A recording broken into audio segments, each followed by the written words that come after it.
Саламатсыздар ма, ханымдар мен мырзалар? Қалдарыңыз қалай? Так, сілтеме жүктеудің тағы бір әдісін видео түсіндірме сабағы ретінде бір көрсетіп жіберейін. Мысалы, мына тұрған товардың астындағы көп қытайша қара иероглифтер жазулар. Сол жазудың ішінде сілтеме бар екен, бәріміз де білеміз, иә. Енді кейбір адамдарға ол жүктелмей жатыр, иә. Енді осы қара жазудағы сілтеменің оң жағындағы вилка тұр, иә, айрық.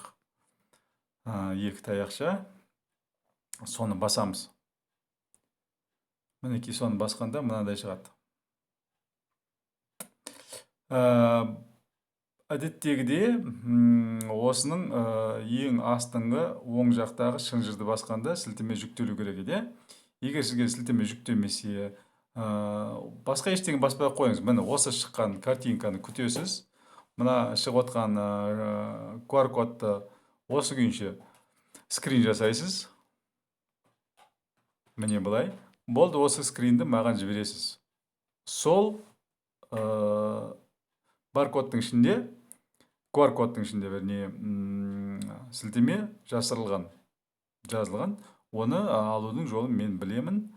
Сіздерге о жағынан ешқандай уайымдайтын керек жоқ. Осы сілтемені жіберсеңіз болды.